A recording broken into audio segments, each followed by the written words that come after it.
নিশ্চয় আল্লাহ বলতেছেন যে আল্লাহ ওই সকল ব্যক্তির তওবা কবুল করেন যারা ভুল করিয়া তওবা করে। ভুল করিয়া কি করে? ছোট ছোট বাচ্চারা যখন মাদ্রাসায় যে এই তওবা করা শেখে, আমত্র শেখে, এই তওবা তওবা তওবা তওবা তওবা তওবা তওবা, আসলে কি এটা তওবা? তওবা না। আল্লাহ রাব্বুল আলামিন বলতেছেন যে ভুল করিয়া যদি কেউ তওবা করে, তাড়াতাড়ি তওবা করে, কি করে? তাড়াতাড়ি অনুতপ্ত হয়, লজ্জিত হয়, স্বীকার করে ওয়াদা দেয় আর জীবনে তওবা, আর জীবনে গুনাহ করবে না। আল্লাহ বলতেছেন নিশ্চয়ই সকল ব্যক্তি তওবা কবুল করেন যারা ভুল করিয়া গুনাহ করিত তাড়াতাড়ি আল্লাহর নিকট তওবা করে। আল্লাহ পাক ওইরূপ ব্যক্তিদের তওবা কবুল করেন। চিল্লায়ে বলেন সুবহানাল্লাহ। হয় না? যারা বলেন সুবহানাল্লাহ। তাহলে যারা ভুল করিয়া গুনাহ করবে, নামাজ পড়বে না, এই বিষয়ে যদি আল্লাহর কাছে মাফ চায়, আল্লাহ কি করে দেবেন? যারা বলেন কি করে দেবেন? মাফ করে দেবেন। কোরআনের আয়াত আল্লাহ বলতেছেন, পরক্ষণে বলতেছেন, আর আল্লাহ তাআলা ওই সকল ব্যক্তি তওবা কবুল করেন না যারা মৃত্যু সময় পর্যন্ত গুনার কাজ করিয়া মৃত্যু সন্ধিক্ষণে আসিয়া বলে আল্লাহ, বলে কি বলে? ইমাম সাহেব কানিয়া একটু তওবা পড়াইয়া দাও, কালেমার কথা কইলে যাই দি, তোমার মুখ যাই দি, সমাজে আছে না? আল্লাহ ওয়াদাবদ্ধ হচ্ছেন কোরআনের আয়াতে তাফসীর ওয়াজিব। বিশ্বাস না হলে উইকিপিডিয়া, ইউটিউব, গুগল যে দেখে নেবেন। আমি তাহাদের তওবা কবুল করি না ওই ব্যক্তিরা গুনাহ করিয়া মৃত্যু পর্যন্ত আসিয়া, আর যারা কাফের অবস্থায় মৃত্যু বরণ করে। আল্লাহ বলতেছেন শুনে না জানে না, নবী আমার বলে দাও আমি আল্লাহ তাদের জন্য কঠিন আযাব নির্ধারণ করিয়া রাখিয়াছি। বলেন নাউযুবিল্লাহ। তাহলে তওবা করতে হবে শরীর সুস্থ থাকতে থাকতে। কি কথা বলে? যখনই মনে হবে যে আমি গুনাহ করেছি, তখনই আমি কি করব? তওবা করব। আর তওবা করার আগে কয়টা জিনিস চিন্তা করব? আমার হাত দেখেন কয়টা? যারা বলেন কয়টা? পাঁচটা জিনিস চিন্তা করব। কি কি জিনিস চিন্তা করব?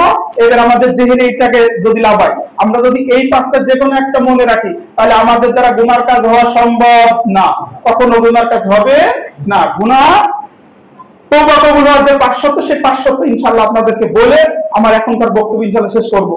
যে পাপ কাজের স্বীকার করা, পাপ কাজের কি করা? একেবারে মনে মনে যে আল্লাহ আমি জোহরের নামাজ পড়ি না, আল্লাহ কাজা পড়লাম, অথবা আপনি ভুলে গেছেন নামাজ পড়লাম, যে আল্লাহ আর কখনো আমার জোহরের নামাজ ছুট যাবে না।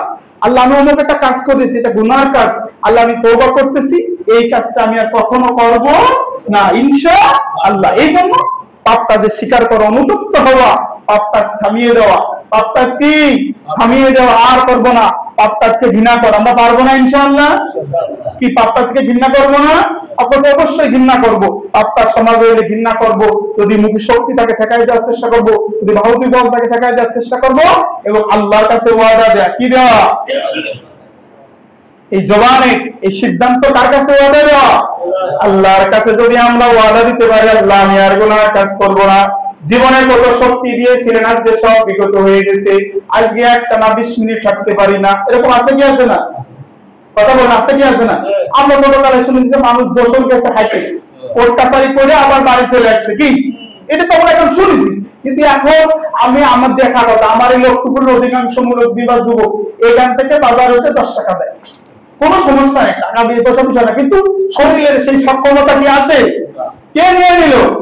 শরীরের শক্তি সহ সব হয়েছে গত, অনুমত আজ বেঁচে আছি খ্যাকশিয়ালের মতো। কি শক্তি দিলেন আল্লাহ, নিয়ে গেলেন আল্লাহ। কি দিয়ে গেছেন? কি আল্লাহ নিয়ে গেছেন আল্লাহ। এই জন্য কবি বলেন যে শরীরের শক্তি সহ সব হয়েছে গত, অনুমত আজ বেঁচে আছি খ্যাকশিয়ালের মতো।